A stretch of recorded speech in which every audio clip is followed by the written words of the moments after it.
현존하는 종들 중 인간과 가장 가까운 종이 뭘까? 바로 침팬지이다. 침팬지와 인간은 DNA상으로 무려 98.4%가 일치한다. 그렇지만 침팬지는 생김새부터 생활 환경까지 현재 세상을 지배하는 인간과는 전혀 다르다. 그렇다면 어떤 변화가 인간을 현재 모습으로 만들었을까? 대략 600만 년 전에서 1000만 년 전쯤 공통 조상으로부터 인간과 침팬지가 분기되었다. 그 후 몇백만 년 동안은 인간도 침팬지보다는 조금 더 영악하고 똑똑한 침팬지에 지나지 않았다. 그런데 우리의 선행 인류가 살던 아프리카에서 잇따라 일어난 세 가지 변화를 계기로 현재의 인류로 향하기 시작했다. 400만 년 전 첫 변화가 일어나는데 바로 직립보행이다. 당시의 팔다리뼈 화석을 보면 구조상 인류가 습관적으로 뒷발을 딛고 서서 걷게 된 것을 볼 수 있다. 이에 비해 고릴라나 침팬지는 네 발로 걷다가 어쩌다 두 발로 서곤 한다. 두 번째 변화는 300만 년 전 우리의 계통이 크게 두 종으로 나누어진 것이다. 하나는 두꺼운 두개골과 큰 치아를 가지고 섬유질 식물을 먹었던 종인 오스트랄로피테쿠스 로우버스투스. 그리고 하나는 연약한 두개골과 작은 치아를 가진 잡식성 종인 오스트랄로피테쿠스 아프리카누스이다. 오스트랄로피테쿠스 아프리카누스는 나중에 호모 하빌리스로 진화하고 오스트랄로피테쿠스 로우버스투스는 멸종하게 된다. 마지막으로 세 번째 변화는 250만 년 전쯤 석기를 일상적으로 사용하게 된 것이다.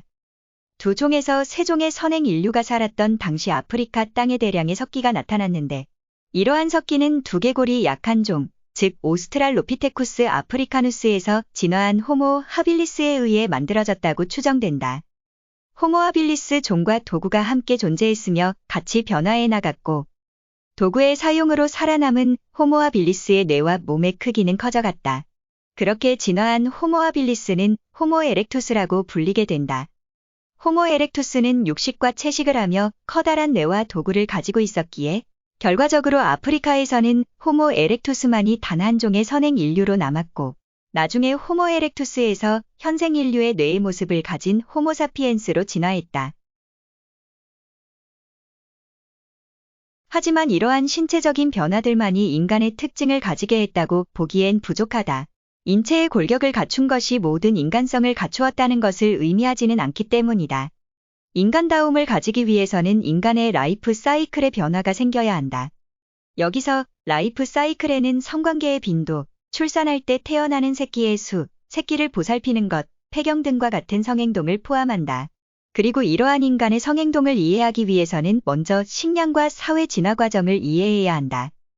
인간은 진화해오면서 채식과 육식을 함께 섭취하게 되었지만 호랑이와 같은 산짐승처럼 날카로운 이빨이나 손톱을 가지게 되지는 않았다. 그럼에도 인간이 사냥에 뛰어난 것은 커다란 뇌 덕분이다. 인간은 신체 구조상 사냥에는 불리하지만 도구를 사용하고 협동 작업을 함으로써 성공적인 수렵 활동을 할 수 있었다. 사냥한 짐승은 서로 일정하게 나누어 가졌고 식물의 뿌리나 과실을 수집하기 위해서도 도구가 사용되었고 커다란 뇌 또한 필요했다. 그 결과 아이가 훌륭한 수렵인이 되기 위해서는 오랫동안 정보를 얻고 경험을 쌓아야 했다. 오늘날 우리가 대학을 가기 위해 공부하고 직장을 얻기 위해 여러 자격증을 따며 준비하는 것과 같다.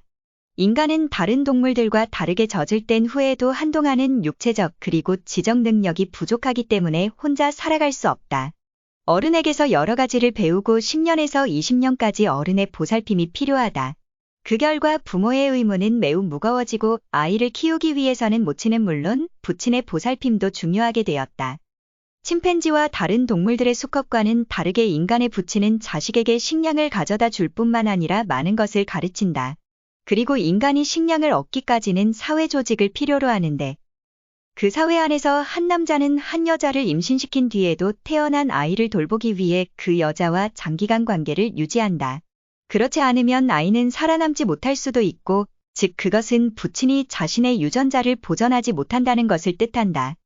인간에게는 오랑우탄처럼 교미 후 수컷이 사라져버리거나 침팬지처럼 수컷 한 마리가 암컷 여러 마리와 교미하는 구조도 인간에게는 성립되지 않는다.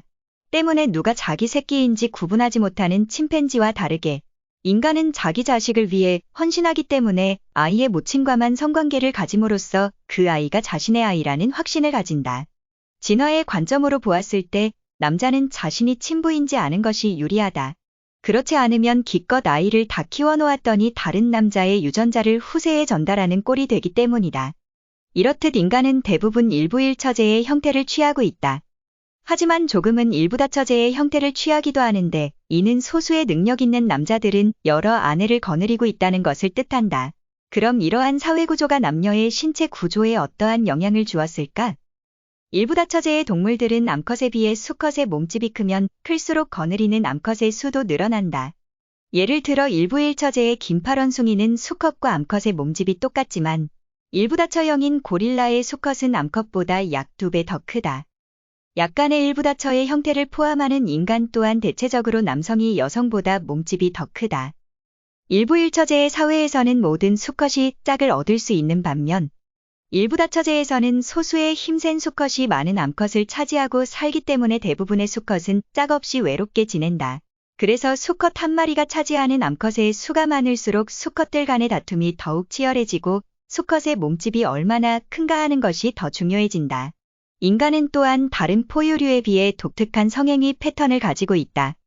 인간의 독특한 번식 행위들 중에 가장 논의가 많은 것은 왜 인간은 배란 시기를 알 수 없고 수정이 되지 않을 때 하는 관계는 어떤 의미가 있냐는 것이다. 대부분의 포유류는 암컷이 수정이 가능한 시기 외에는 성적 행동을 하지 못하고 암컷들은 자기가 배란기임을 수컷이 눈치채기 쉽도록 확실하게 표현한다. 하지만 인간 여성은 그와 다르게 배란기가 아닐 때도 성적 행위를 하고 자신의 배른을 나타내지도 않는다. 또한 여성은 생리 주기 중에도 임신이 가능한 시기는 극히 짧기 때문에 사람의 성교는 거의 임신이 불가능한 시기에 행해진다. 이것은 사람의 은밀한 성교에 관련이 있다. 생물학자들은 이것에 대해 여러 가설과 이론을 내놓았는데 대표적으로 6가지가 있다. 첫 번째로 은밀한 배란과 성교가 협력 행동을 촉진하기 위한 것이라는 이론이다. 노골적인 배란과 성교는 동성이나 이성 간의 유대에 영향을 끼쳐 인간 사회 질서를 혼란시킬 수 있기 때문이다. 두 번째, 배란과 성교가 감추어져 있으면 특정한 남성과 여성 사이의 유대가 강해져 가족의 기초가 이루어졌다는 이론이다. 여성은 언제라도 남성을 성적으로 만족시킬 수 있고 남성은 자녀 양육에 참여하는 대신 그것을 성교를 통해 보상받는다는 것이다. 세 번째는 미국의 인류학자 도널드 시먼스의 이론으로 여성이 항상 성적으로 수용 가능한 것은 성교를 통해 이익을 보려는 것 때문이라는 이론이다. 사냥한 수컷 침팬지가 발정하지 않은 암컷보다는 발정기인 암컷에게 고기를 분배하는 경우가 많다는 사실에 주목해서 성을 제공함으로써 먹이를 얻으려는 이유 때문이라는 것이다. 네 번째는 미국의 동물학자 리처드 알렉산더의 이론이다. 만약 남성이 배란기의 징후를 감지할 수 있다면 그는 아내가 배란기에 있을 때만 성관계를 갖고 배란기가 아닐 때는 다른 여자를 찾아다닐 것이다. 배란기를 모르면 남성은 수정을 위해 아내와 자주 성관계를 가져야 하고 따라서 다른 여자에게 눈 돌릴 시간이 없어진다. 그 결과 그는 태어나는 아이가 자신의 아이임을 확신할 수 있게 되고 나아가 아내가 다른 남성을 유혹하거나 아내의 배란기 때 다른 남성이 아내에게 접근하지는 않을까 하는 염려를 하지 않아도 된다. 다섯 번째, 미국 인류학자 사라 블래퍼 하디의 이론으로 많은 영장류 사이에서는 남의 새끼를 죽이는 일이 종종 있는데 이에 대한 대항 수단의 하나로 배란을 숨겨 누가 아버지인지 모르게 함으로써 남자를 조종하게 되었다는 이론이다. 많은 남성과 몰래 관계를 가진 여성은 남성들이 그녀의 아이를 자신의 아이일지도 모른다고 생각하게 만들어 그만큼 많은 남성들이 최소한 아이를 죽이지는 않을 거라는 확신을 가질 수 있다. 마지막으로 미국 진화생물학자 낸시 벌리의 이론으로 은밀한 배란이 출산을 피하기 위한 여성이 스스로를 보호하기 위한 속임수라는 이론이다. 인간의 출산은 무척 위험하고 고통스럽다. 따라서 성관계와 임신이 서로 관련되어 있다는 것을 알 정도로 지능이 발달하면 여성은 고통이 따르는 출산을 피하려고 배란기에는 되도록 성관계를 갖지 않을 것이다. 이 이론들 중 인간의 은밀한 배란이 협력행동을 위한 것이라는 한 번째 이론, 남성과 여성 사이의 강한 유대를 위한 것이라는 두 번째 이론, 그리고 남성이 자신의 아이임을 확신하고 여성 또한 다른 남자를 만나지 않는, 즉 모두 이익을 얻기 위함이라는 네 번째 이론. 이 세 가지 이론들은 과거뿐만 아니라 현재까지도 작용하고 있고 인간의 사회 구조에 관한 수수께끼의 해답이 되기도 한다.